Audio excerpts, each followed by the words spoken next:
সুপ্রিয় দর্শক, আসসালামু আলাইকুম। নিউজ বাংলা 24-এ আপনাদেরকে স্বাগতম। প্রথমেই জানিয়ে দিচ্ছি সংবাদ শিরোনাম। চাঁদাবাজির ভিডিও ভাইরাল, সেই এনসিপির নেতাকে বহিষ্কার। যুক্তরাষ্ট্রের ভারপ্রাপ্ত রাষ্ট্রদূতের সঙ্গে এনসিপির নেতাদের বৈঠক। কিশোরগঞ্জে মাইকে ঘোষণা দিয়ে গ্রামবাসীর সংঘর্ষ, আহত ৩০। হাসপাতাল থেকে আজ বাসায় ফিরবেন জামায়াত আমির। জামায়াতের কর্মসূচির তারিখ পরিবর্তন। পাথর লুট, সিলেটের বিএনপির নেতার সব পথ স্থগিত। নির্বাচনের জন্য আমরা প্রস্তুত, যা বললেন প্রধান উপদেষ্টা। এতক্ষণ শুনছিলেন সংবাদ শিরোনাম। পুরো খবর পেতে ভিডিওটি শেষ পর্যন্ত দেখুন। সর্বশেষ খবর পেতে চ্যানেলটি সাবস্ক্রাইব করুন। এবার বিস্তারিত। আর্থিক কেলেঙ্কারি ও গুরুতর দলীয় শৃঙ্খলা ভঙ্গের অভিযোগে চট্টগ্রাম মহানগরের জাতীয় নাগরিক পার্টি এনসিপির যুগ্ম সমন্বয়কারী নিজাম উদ্দিনকে সাময়িক বহিষ্কার করা হয়েছে। মঙ্গলবার 12 আগস্ট দলটির যুগ্ম সদস্য সচিব ডক্টর সাহেল উদ্দিন শিফাত স্বাক্ষরিত এক বিজ্ঞপ্তিতে এই তথ্য জানানো হয়। এর আগে চট্টগ্রাম বন্দর কেন্দ্রিক আন্দোলন বন্ধ করতে ৫ লাখ টাকা চাঁদা নেওয়ার একটি ভিডিও সামাজিক যোগাযোগ মাধ্যমে ভাইরাল হয়। বিজ্ঞপ্তিতে বলা হয়, তার বিরুদ্ধে আনীত অভিযোগের প্রাথমিক সত্যতা পাওয়ায় তাকে দলের সব ধরনের সাংগঠনিক কার্যক্রম থেকে সাময়িকভাবে বহিষ্কার করা হলো। এই বহিষ্কার আদেশ আজকের তারিখ হতে কার্যকর হবে। একই সঙ্গে তাকে কেন স্থায়ীভাবে বহিষ্কার করা হবে না তা লিখিত ব্যাখ্যা আগামী ৪৮ ঘণ্টার মধ্যে প্রদান করার জন্য নির্দেশ দেওয়া হলো। এর আগে রবিবার এনসিপি চট্টগ্রাম মহানগরের যুগ্ম সমন্বয়কারী ডক্টর আরিফ মঈনুদ্দিন স্বাক্ষরিত এক পত্রে অভিযুক্ত এই নেতাকে কারণ দর্শানোর নোটিশ দেওয়া হয়।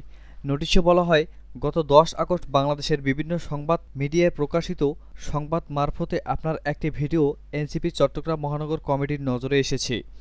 আপনার বিরুদ্ধে দলীয় শৃঙ্খলা ভঙ্গের অভিযোগ উঠেছে।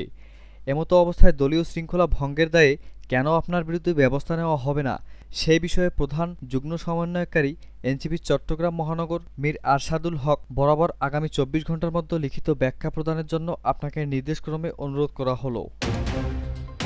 ঢাকায় নিযুক্ত যুক্তরাষ্ট্রের ভারপ্রাপ্ত রাষ্ট্রদূত ট্রেসি এন জ্যাকবসনের সঙ্গে সৌজন্য সাক্ষাৎ করেছেন জাতীয় নাগরিক পার্টি এনসিপির নেতারা।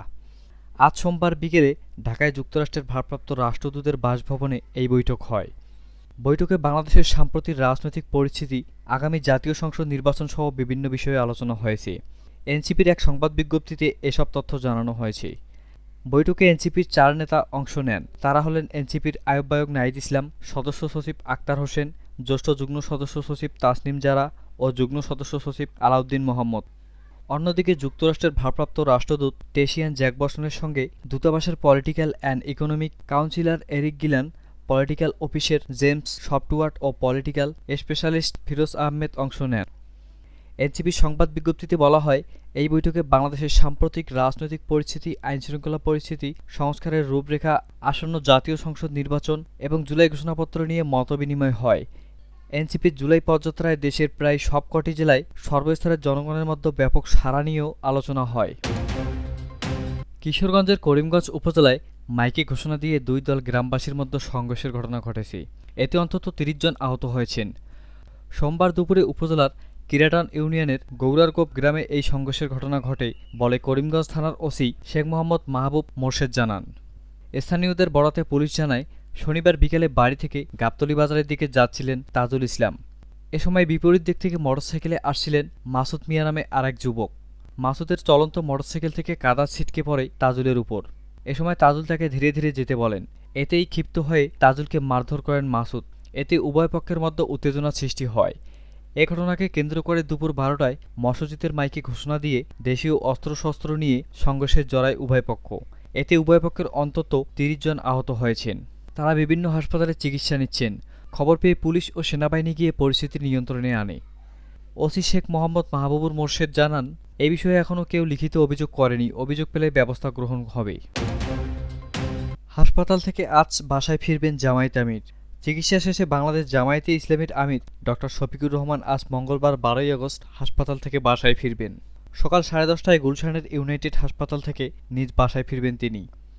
সোমবার দিবাগত রাত জামায়াতে ইসলামীর সহকারী সেক্রেটারি জেনারেল এবং কেন্দ্রীয় মিডিয়া ও প্রচার বিভাগের প্রধান এহসানুল মাহবুব জুবায়েরের পাঠানো এক বিজ্ঞপ্তিতে এই তথ্য জানানো হয়।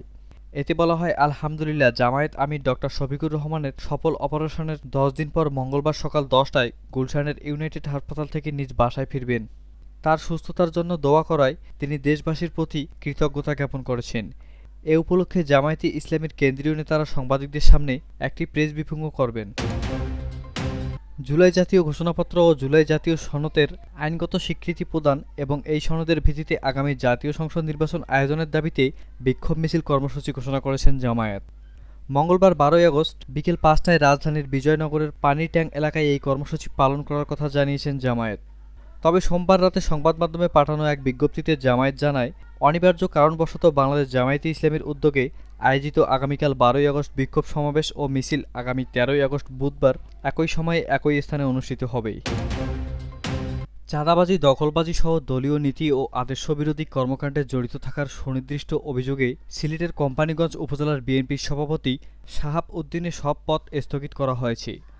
তার সহলে উপজেলা বিএনপি সহসভাপতি হাজী আব্দুর মান্নানকে ভারপ্রাপ্ত সভাপতি হিসেবে মনোনীত করা হয়েছে। পরবর্তী নির্দেশ না দেওয়া পর্যন্ত এই সিদ্ধান্ত কার্যকর থাকবে। সোমবার ১১ই আগস্ট রাতে বিএনপির জ্যেষ্ঠ যুগ্ম মহাসচিব রুহুল কবির রিজভী সই করা এক বিজ্ঞপ্তিতে এই তথ্য জানানো হয়। স্থানীয় সূত্রে জানা যায়, গেল বছরের ৫ আগস্ট থেকে সিলেটের ভোলাগঞ্জ সাদা পাথর পর্যটন কেন্দ্রে চলছে প্রকাশ্য পাথর লুট। আদালতের নিষেধাজ্ঞায় পাথর উত্তোলন বন্ধ থাকার পরও পট পরিবর্তনের সুযোগের শাহ ভোলাগঞ্জের আরেফিন টিলা ও রোপওয়ের বাংকার থেকে পাথর তুলে ধ্বংস করে দেওয়া হয়েছে। সাদা পাথর ও আশেপাশের বসতবাড়ি থেকেও প্রভাবশালী ব্যক্তিরা পাথর উত্তোলন করেছেন। স্থানীয়দের অভিযোগ, পরিবেশ অধিদপ্তর এই বিষয়ে কার্যকর পদক্ষেপ নিচ্ছেন না। গত ২ সপ্তাহে পাহাড়ি ঢলের তোড়ে নতুন বালু পাথরের স্তর নেমে এলেও ঢলের পর শুধু বালু দেখা গেছে, পাথর আগেই লুট হয়ে গেছে। এর নেপথ্য নাম আসে প্রভাবশালী এক রাজনৈতিক নেতার। প্রধান উপদেষ্টা প্রফেসর মোহাম্মদ ইউনূস বলেছেন, আমরা অর্থনীতি পুনরুদ্ধার করেছি, প্রতিষ্ঠানগুলো সচল করেছি, এখন আমরা নির্বাচনের জন্য প্রস্তুত। নতুন সরকার গঠনের জন্য আগামী ফেব্রুয়ারিতে নির্বাচন আয়োজন করা হবে, যাতে দেশ একটা স্বাভাবিক পরিবেশের মধ্যে থাকে। মঙ্গলবার ১২ই আগস্ট মালয়েশিয়ার পুত্রজাজায় সে দেশের প্রধানমন্ত্রী আনোয়ারা ইব্রাহিমের সঙ্গে দ্বিপাক্ষীয় বৈঠক শেষে এই যৌথ সংবাদ সম্মেলনে তিনি এসব কথা বলেন। প্রধান উপদেষ্টা বলেন, ১ বছর আগে জুলাই অভ্যুত্থানের পর আমরা যখন সরকারের দায়িত্ব নিই, তখন কিভাবে কি করব বুঝে উঠতে পারছিলাম না। এই সময় আমার বন্ধু আনোয়ারা ইব্রাহিম আমাদের সহায়তা করার জন্য এগিয়ে আসে। প্রয়োজনে যখন বন্ধুকে পাশে পাওয়া যায়, এটি অত্যন্ত আনন্দের। আমরা সহায়তা পেয়েছি এবং নিশ্চিত করেছি যেন বাংলাদেশ সঠিক পথে যায়। তিনি বলেন, আমরা মালয়েশিয়ার সহায়তা কামনা করি। আমাদের জন্য রোহিঙ্গা একটা বড় সমস্যা। আমরা মালয়েশিয়ার কাছে রোহিঙ্গা ইস্যুতে সহায়তা চেয়েছি, যাতে আমাদের যা যা প্রয়োজন সবই পাই। মালয়েশিয়া আমাদের ভালো বন্ধু, আমরা তাদের বিনিয়োগ আশা করছি। এটা নিয়ে আমরা আলাপ করছি, তাদের জানাচ্ছি যে আমরা ব্যবসার জন্য প্রস্তুত আছি। বাংলাদেশে অনেক সুযোগ আছে, একটি বড় মানব সম্পদ আছে, প্রযুক্তি আছে, যাতে তারা তাদের পণ্য বাংলাদেশে উৎপাদন করে সারা বিশ্বে বিক্রি করতে পারে। মালয়েশিয়াকে আমরা সেকেন্ড হোম হিসেবে বিবেচনা করি উল্লেখ করে প্রধান উপদেষ্টা বলেন, অনেক দিক দিয়েই আমরা খুব ঘনিষ্ঠ অনুভব করি। ব্যক্তিগতভাবে আমি বহু বছর ধরে মালয়েশিয়ার সঙ্গে কাজ করছি, আসা যাওয়া করছি। এটি আমাকে মানুষের অনেক কাছে নিয়ে গেছে। আজ আরও অনেক কারণে আমরা আরও ঘনিষ্ঠ হচ্ছি। এখানে অনেক বাংলাদেশি কর্মী কাজ করছে, তাদের আয় বাংলাদেশের উপকারে আসছে এবং তাদের জীবন টেকসই করছে। তাদের এখানে পরিবারের সদস্য হিসেবে দেখা হয়, বাইরে থেকে আসা কোনো কর্মী হিসেবে নয়। কর্মীরা এখানে স্বাচ্ছন্দ্য কাজ করে। আমি মালয়েশিয়াকে ধন্যবাদ জানাই আমাদের লোকদের এভাবে রাখার জন্য। তিনি আরও বলেন, আমি আশা করি এই সুযোগ আরও প্রশস্ত হবে, যাতে আরও বেশি সংখ্যক বাংলাদেশি এখানে আসতে পারেন। কর্মীরা এখান থেকে শিখেন এবং দেশে গিয়ে নিজেদের ব্যবসা প্রতিষ্ঠা করেন। আমরা মালয়েশিয়ার কাছে কৃতজ্ঞ।